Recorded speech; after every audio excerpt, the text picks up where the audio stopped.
আজকে দেখেছেন বাংলাদেশের ইতিহাসে এই প্রথম কোন প্রধানমন্ত্রীর বিরুদ্ধে রায় হয়ে গেল ফাঁসির রায়। যিনি পালিয়ে গেছেন ওনার রায় হয়েছে কি? কথা কন না ভাই। আজকে আদালতে তাকে ফাঁসি রায় দেওয়া হয়েছে না? আমাদের সাবেক প্রধানমন্ত্রী শেখ হাসিনার বিরুদ্ধে ফাঁসির রায় ঘোষণা করা হয়েছে। এই ফাঁসি রায় শোনার পরে অনেক যুবকেরা সিজদায় লুটিয়ে পড়ে আল্লাহর শুকরিয়া আদায় করেছেন, আলহামদুলিল্লাহ। তাহলে চিন্তা করেন কেমন প্রধানমন্ত্রী ছিলেন আপনি। আরে কি ক্ষমতা, কি বাহাদুরি, কি দাম্ভিকতা, কত বড় বড় কথা বলতেন, সব শেষ হয়ে গেল। ওই যে কথায় আছে 9 বছরের রাজা 10 বছরের সাজা।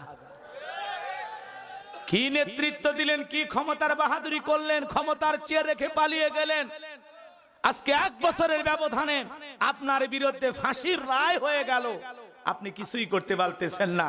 ওনার নেতা কর্মী যারা আছে, ম্যাডাম বলেছে আই ডোন্ট কেয়ার, আমি এগুলো ডরাই না, আমি এগুলো ভয় পাই না। তিনি নাকি তাই বলতেছেন। আপনি যদি ভয় না পেয়ে থাকেন, 1 মাসের মধ্যে নাকি ট্রাইব্যুনালে এসে আপিল করা লাগবে সশরীরে।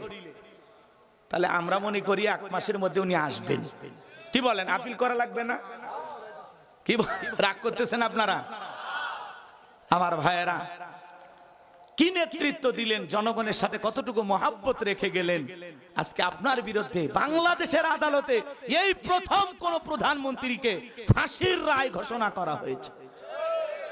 3 জনের মধ্যে আমাদের স্বরাষ্ট্রমন্ত্রী যিনি ছিলেন আসাদুজ্জামান খান কামাল, যিনি ওই যে কারওয়ান বাজার থেকে দৈনিক 2 কোটি টাকা হাদিয়া পাইতো। কথা কি বুঝতে পারছেন? হাদিয়া না সাদা? এ কথা বলেন না কেন? আচ্ছা 2-1 মিনিট এগুলো বললে কি আপনারা রাগ করেন? সারা জীবন আমাদেরকে চুপ রাখা পারবেন? আপনাদের ভাবসাব কি? আজকে তার ফাঁসির রায় ঘোষণা করা হয়েছে। ব্রেকিং নিউজ, সাবেক প্রধানমন্ত্রী শেখ হাসিনার বিরুদ্ধে ফাঁসির রায় দেওয়া হয়েছে। রিপাবলিক বাংলার ওই যে কি নাম, ময়ূক মঞ্জুর না কি না, কথা বলেন না কেন? এই যে ভারতের সাংবাদিক ছিলেন না, রিপাবলিক বাংলার যে সাংবাদিক, এরা লাফালাফি করে বলতেছে এই মাত্র বাংলাদেশে সাবেক প্রধানমন্ত্রী শেখ হাসিনার বিরুদ্ধে ফাঁসির রায় ঘোষণা করা হয়েছে। ওরাও লাফালাফি বলতেছে, প্রচার হয়ে গেছে। ভারতে এটা নিয়ে অনেক তর্ক বিতর্ক চলতেছে। ভারতের রায়ে খুশি না, কথা বলেন না কেন? কারণ ওদের কাছেই তো প্রধানমন্ত্রী আছে, এজন্য ওরা খুশি হয়নি। আর ওরা খুশি হওয়াতে না হওয়াতে এদেশের মানুষের কোনো কিছু যায় আসে না। যেভাবে মানুষ মিষ্টির দোকান ফাঁকা করতেছে, একজন প্রধানমন্ত্রীর বিরুদ্ধে ফাঁসির রায়, আর জনগণ মিষ্টি খায়। কি জনগণ আর কি প্রধানমন্ত্রী, কথা বলেন না কেন? তার মানে এদেশের জনগণের সাথে সেই প্রধানমন্ত্রীর ন্যূনতম মহব্বত ভালোবাসা ছিল না। কথা বলেন ঠিক না? যারা ট্রাইব্যুনাল গঠন করেছিল, এটা তাদের হাতে তৈরি করা ট্রাইব্যুনাল।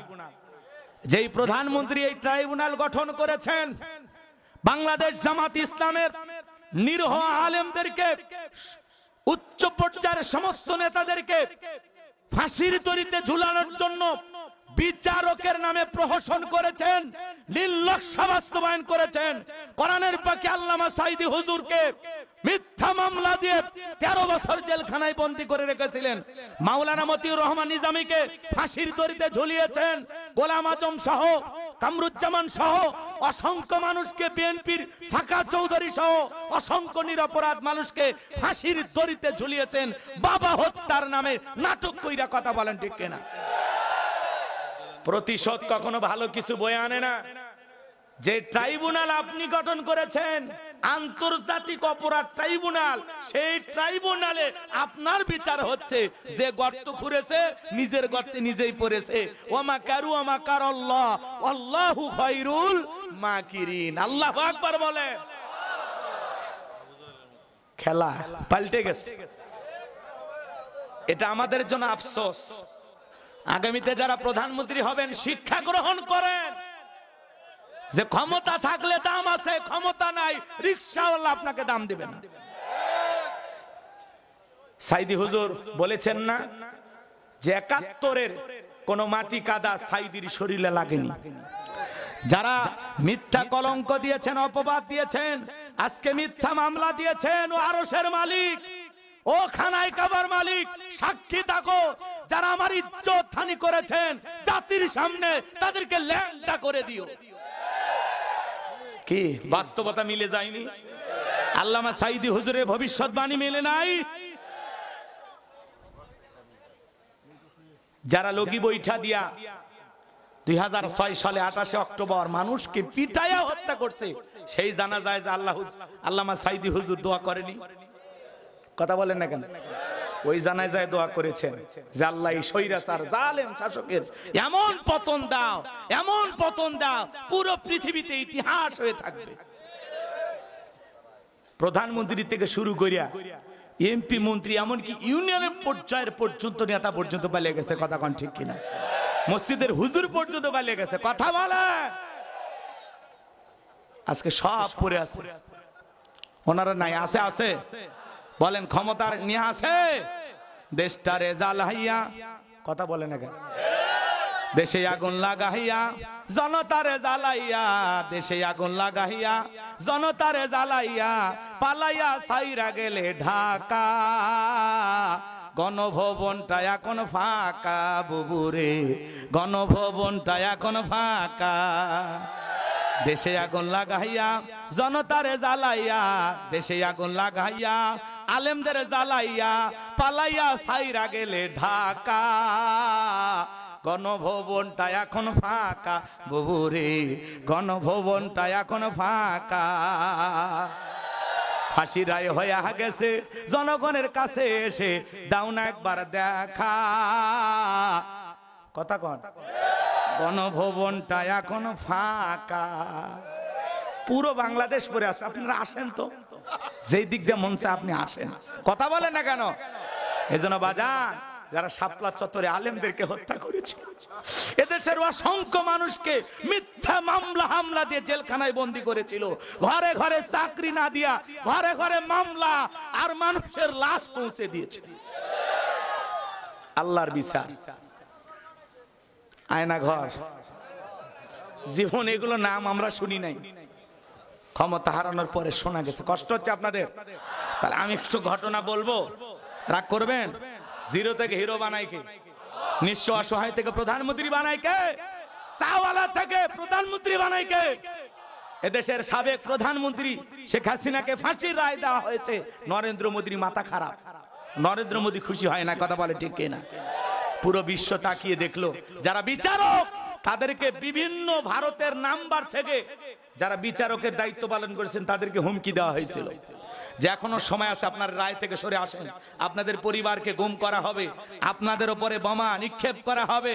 এই বিচারকদেরকে আমরা ধন্যবাদ জানাই, স্যালুট জানাই, তারা আপোষ করে নাই। কথা বলেন ঠিক কিনা? আর আমি আশ্চর্য হয়ে গেলাম, ওনার যিনি আইনজীবী, কথা বোঝেন নাই, শেখ হাসিনার যিনি আইনজীবী, ওই বেচারা বলতেছে এই রায়ে আমি কষ্ট পেয়েছি, আবার মুস্কি করে হাসতেছে। কথা কি বুঝতে পারছেন? মানে উনি বলতেছে এই রায় আমি কষ্ট পাইছি, আবার মনে মনে হাসতেছে। সাংবাদিকেরা বলতেছে এই রায় নিয়ে আপনি কি সন্তুষ্ট? না, বলতেছে আমি কষ্ট পাইছি। কষ্ট পাই আবার মুখে হাসি, তার মানে ওই বেচারা নিজেও খুশি হয়েছে। কথা কন, ওনার যে আইনজীবী উনি নিজেও এই ফাঁসি রায় হওয়াতে খুশি হয়েছে, না হলে উনি হাসে কে? আচ্ছা, মানুষ হাসে? ওনার তো রাগ খুব করে কথা বলার দরকার ছিল যে না, এই রায়ে আমরা কোনো মতেই খুশি হয়নি, উনি তো নিজে ইচ্ছা করে অপরাধ করেনি, এগুলো প্রশাসন করছে বা অমুক তমুক করছে, এখানে আমাদের সাবেক প্রধানমন্ত্রী শেখ হাসিনা কোনো মতেই দায়ী ছিল না, তারপরে দুধ চাপানো হয়েছে, এটা একটা মিথ্যা রায় দেওয়া হয়েছে, এই রাম মানি না, মানব না, এরকম রাগ করে বলার কথা ছিল। কিন্তু উনি বলতেছে এই রায় আমি কষ্ট পাইছি, আবার মুস্কি মারে হাসে। উনি আবার বলতেছে যে এখন আর কিছু করার নাই, যিনি ভিকটিম উনি যদি সশরীরে আসে 30 দিনের মধ্যে আপিল করে তাহলে সমস্যা নাই। তো এখন তো ভাই 13 তারিখ গেল, 17 তারিখ আজকে যাইতেছে, এখন আগামী 17 ডিসেম্বর পর্যন্ত আমরা অপেক্ষায় থাকি, উনি আসতেও পারে, কারণ ওনার আবার জেদ আসে, বুঝছেন, জেদ আসে, আসতে পারে। কথা কন না কেন? আচ্ছা আসুক না, দেশের মানুষ বাইরে আর কতদিন থাকবে? আমাদের একটা মায়া আছে না? আসুক, নিজের দেশ আসুক না ভাই। কথা কন, এরপরে জনগণ ঠিক করবে উনি প্রধানমন্ত্রী হবে না অন্য কিছু পাইবে, এটা জনগণ ঠিক করবে। রাগ করতেছেন আপনারা? এ কথা বলে কি কষ্ট পাইছেন? তাকবীর দেন লিল্লাহি তাকবীর। আমার ভাইয়েরা, জিরো থেকে হিরো বানাই কে? এ বাজান গো আমার, এই পৃথিবীর জমিনে অনেক মানুষকে আল্লাহ ক্ষমতার চেয়ার দান করেছেন। যারা দাম্ভিকতা করেছে, অহংকার করেছে, ক্ষমতাকে বাপ দাদার পৈতৃক সম্পত্তি মনে করে নিরীহ মানুষের উপরে জুলুম করেছে, অত্যাচার করেছে, মানুষের রক্ত নিয়ে খেলা করেছে, ইতিহাসের কালো পাতায় তাদের নামগুলো লেখা থাকে। কথা বলেন ঠিক কি না? আর যারা ক্ষমতাকে আল্লাহর দেয়া নিয়ামত মনে করে, জনগণের দেয়া আমানত মনে করে, আদল ইনসাফ প্রতিষ্ঠিত করে, ন্যায় বিচার কায়েম করে, মানুষের অধিকার প্রতিষ্ঠিত করে, মানবতার কল্যাণে, ইসলামের কল্যাণে কাজ করে, ইতিহাসের সোনালী পাতায় মানুষ তাদের নাম লিখে রাখে। কথা বলেন ঠিক কিনা? এজন্য কবি বলেছেন, এমন জীবন করিও গঠন, মরিলে হাসিবে তুমি, কাঁদিবে ভবন। যারা 41 সাল পর্যন্ত টিকে থাকার স্বপ্ন দেখেছিল, আজকের 17ই নভেম্বর 2025 সালে সেই সাবেক প্রধানমন্ত্রী, এমপি, মন্ত্রীদের বিরুদ্ধে ফাঁসি রায় ঘোষণা হয়ে গেল। খেলা বলেন তো কার? ইন্নাবাত শারাব্বিকা লাশাদীদ। আল্লাহর পাকড়াও বড় কঠিন। আল্লাহ ধরে ধরে না, যখন ধরবে বাঁচানোর কোনো বাপ থাকবে না। এক কথা বলেন। এরকম একটা ভবঘুরে যুবক ছিল, জিরো থেকে আল্লাহ হিরো বানাইছিল, ক্ষমতার চেয়ারে বসাইছিল, নিজেকে আনা রব্বুকুমুল আলা বলে দাবি করেছিল, নিজেকে প্রভু বলে, রব বলে, ক্ষমতাধর ব্যক্তি নিজেকে রব বলে দাবি করেছিল। এ ছিল একটা ভবঘুরে যুবক। ভবঘুরে যুবক মানে বোঝেন না? যারা ইয়াবা, ফেন্সিডিল, গাঁজা, মদ খায়, গাছক ধাক্কা মেরে কই ভাইজান সাইদ দেন। বাড়িতে যা দরজায় নক করে, দরজা খুলে দাও। স্ত্রী যখন দরজা খুলে দেয়, অমুকের বাপ তুমি ঢোলকা, কয় মা তুমি বুঝবা না যে একটু বেশি পরিমাণে মাল খাসি। এরকম নেশাখোর আছে না নাই? সন্ধ্যা হলে ঘরের দরজা বন্ধ করে জিকির করা, ইজ্ঞাবা ইজ্ঞাবা ইজ্ঞাবা। মা বাবা চিন্তা করে, বাবা এটা কিসের ট্যাবলেট, জ্বর সর্দি গলা ব্যথা? কয় কিচ্ছু বোঝার দরকার নাই, টাকা দে নইলে তোর মাথা ফাটাবো। এরকম ইয়াবা খোর আছে না নাই? নেশাখোর আছে না নাই? মাদক সেবনকারী আছে না নাই? হে যুবক, যারা দুনিয়ার জমিনে মদ পান করবে, শরাব পান করবে, এদের জন্য জান্নাত হারাম। কথা কয় না? জান্নাত কি? এজন্য যুবক খবরদার, ইয়াবা, ফেন্সিডিল, মদ এগুলো পান করা যাবে না। যেই মুখে মা, সেই মুখে মাদক তুলবো না। আমরা মাদক মুক্ত সমাজ গড়তে চাই। কথা বলেন ঠিক কিনা? কিন্তু এই সমাজে কত নেতা ব্যানার নিয়ে হাজির হয়, মাদক মুক্ত সমাজ গড়ব, যুবকদের হাত থেকে মাদককে নির্মূল করব, সংগ্রাম করে। যেই নেতা বক্তব্য দেয়, ভাইয়েরা আমার, আপনারা মাদক সেবন করবেন না, ইয়াবা, ফেন্সিডিল, গাঁজা, মদ কেউ খাবেন না, আমি নেতা রাত 2টার পরে 6টা ট্যাবলেট খাবো। কি বলেন? নেতা নিজে নেশা করে আর জনগণকে সারাদিন ওয়াজ শোনায়। কি ওয়াজ? মাদক মুক্ত সমাজ গড়ি। কথা বলে বোঝেন আপনারা? আপনাদের এলাকার এই নরসিংদীতে কোনো ছেলে পেলে অবশ্যই ইয়াবা, ফেন্সিডিল, গাঁজা, মদ খায় না।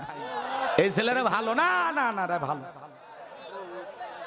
কোন কোন যুবক আছে ইয়াবা, ফেন্সিডিল, গাঁজা, মদ খাবে না? এই যুবক, ওই আজে বাজে ইয়াবা, ফেন্সিডিল, গাঁজা, মদ না খাইয়া ওই টাকাটা জমাইয়া বউকে যদি প্রত্যেকটা মাসে একটা করে 3 পিস কিনে দিতে পারো, জীবনে কিছু না পাও, অন্তত 12টা মাসে 12টা বাসরাত পাইবা।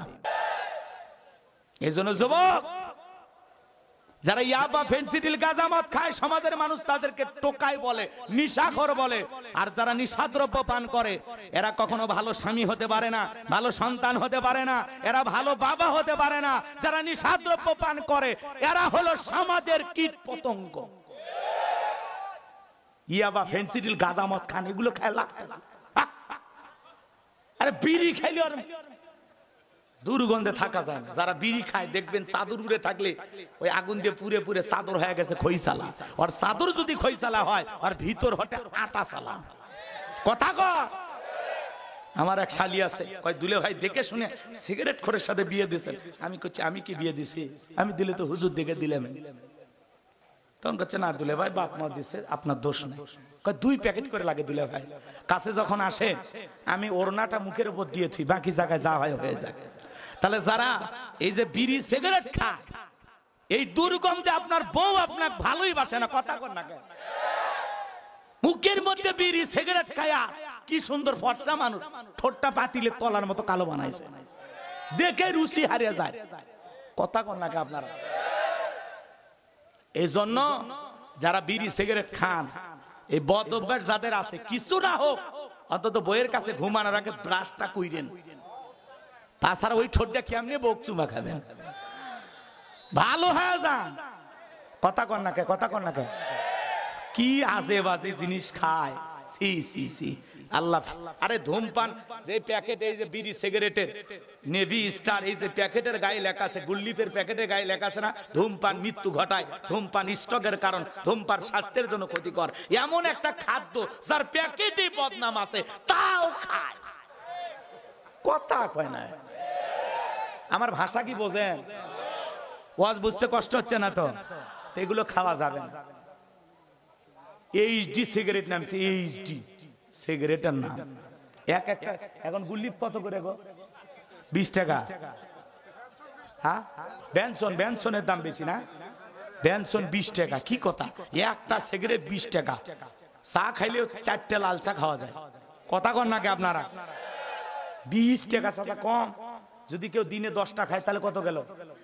হ্যাঁ, 5টা খাইলে 5টা দিয়ে তো দিন যায় না। কথা কর না কে আপনারা? এই জন্য যুবক, তোমাদের পায়ে হাত দিয়ে অনুরোধ করে বলে যায়, ও মাধবদীর যুবকেরা, কারা কারা আছো হাত তুলে ওয়াদা দাও, জীবনে কোনোদিন নিশাদ দ্রব্য পান করবা না। আজকের এই জান্নাতের বাগানে ওয়াদা দিতে পারলে আল্লাহ রাব্বুল আলামিন জান্নাতের ভিতরে 4টা নহর রেখেছেন, দুধের নহর, মধুর নহর, পানির নহর, আর হলো শরাবের নহর। স্পর্শ করে নাই পৃথিবীর কেউ, যাইবেন খাইবেন কোনো বাধা নাই। দুনিয়াতে মদ খাওয়া হারাম, জান্নাতে গেলে যায়। জান্নাতের ভিতরে শরাবের নহর আছে, সুবহানাল্লাহ কোন। ওইটা খালে মাতলামি হবে না, নেশা হবে না, খুব সুস্বাদু সুন্দর, সুবহানাল্লাহ কোন। রাগ করতেছেন নাকি? তাহলে বলেন, দুনিয়ারটা খাবেন না জান্নাতেরটা খাবেন? তাহলে হাত তুলে দেখেন কোনটা খাবেন। জান্নাতেরটা খাবেন তো ইনশাআল্লাহ। তাহলে দুনিয়ারটা ছেড়ে দেওয়া লাগবে। যা করছেন ভুল করছেন, তওবা করে ফিরে আসেন, কারণ তওবা কবুলকারী কে? যে বান্দা অপরাধ করে গুনাহ করে ফিরে আসে, আল্লাহ সেই বান্দার উপরে খুশি হয়। কথা বলেন না কেন? আমাদের আল্লাহ এমন এক আল্লাহ, শেষ রজনীতে প্রথম আসমানে আইসা বলে, কে আছো গুনাহগার, কে আছো অন্যায় করেছো, অপরাধ করেছো, নফসের ধোঁকায় পড়ে, শয়তানের ওয়াসওয়াসায় পড়ে অনেক পাপ করেছো, আমি আল্লাহর কাছে মাপ চাও, আমি আল্লাহ তোদের গুনাহ মাফ করে দিব। দুনিয়াতে অপরাধী খোঁজা হয় শাস্তি দেওয়ার জন্য, আর আমার আল্লাহ এমন এক আল্লাহ, আল্লাহ তার অপরাধী বান্দাকে খোঁজে মাফ করে দেওয়ার জন্য। সুবহানাল্লাহ। কি দয়ার আল্লাহ পাইছি, সুবহানাল্লাহ বলেন আমার ভাইয়েরা। তাহলে এই ভবঘুরে যুবকের নাম ছিল কাবুস, বলখিয়া বলা হতো। কিপ্তিদের তরফ থেকে নাম ছিল রামশিস। মিশরের বাদশা হওয়ার পর উপাধি নাম হলো ফেরাউন। এই বাল্যকালের বন্ধু হামানকে নিয়ে মিশরে চলে গেল। মিশরে যাওয়ার পরে সর্বপ্রথম হলো তরমুজের ক্ষেতের লেবার। এরপরে মিশরের সরকারি গোরস্থানের দারোয়ান লাগবে। ইন্টারভিউ চলতেছে, হাজার হাজার মানুষ লাইনের মধ্যে দাঁড়ায় গেছে। ওই কাবুস নামের ফিরাউন লাইনের মধ্যে দাঁড়ায় গেছে। একে একে এইবার যখন ফিরাউনের পালাপ দেখে বলে, বাদশা বুক ভরা আশা নিয়ে ভিন দেশ থেকে আপনার দেশে এসেছি, আপনি যদি চাকরিটা আমারে দেন সারা জীবন আপনার প্রতি কৃতজ্ঞ থাকবো। আর আমি যতটুকু জানি মিশরে আপনার চাইতে ভালো মানুষ আর কেউ নাই। কথা আছে দুষ্ট লোকের মিষ্টি কথা, এমন ভাবে কথাগুলো উপস্থাপন করলেন, বাদশার মায়া লাগে গেল। বাদশা ডেকে বলে, ইন্টারভিউ বন্ধ করো, এই গোরস্থানের দারোয়ানের চাকরি এই কাবুস নামের ফিরাউনকে দেওয়া হলো। এইবার মিশরের সরকারের গোরস্থানের দারোয়ানের চাকরি পাইছে। ফেরাউন চিন্তা করে, বাদশা প্রতি মাসে বেতন দিবে, ঠিক আছে, বেতন দিয়ে চলবে না, আমার সাইড ইনকাম করা দরকার। এইবার ভাইয়েরা আমার, কবরস্থানে যারা লাশ দাফন করতে আসে ওদেরকে ডেকে বলে, শোনো, লাশ প্রতি আমার একটা করে দিরহাম দেওয়া লাগবে, না হলে আমি এই কবরস্থানে লাশ দাফন করতে দেব না। জনগণ চিন্তা করে, একটা দিরহামের জন্য লাশ পয়সা গুলো শেষ হয়ে যাবে, কবে বাদশার কাছে বিচার পাবো? অতএব একটা টাকা যদি পাই, এই ছেলেটাই পাক। আজও ঢাকা শহরে বিভিন্ন কবরস্থানের সাদাবাজি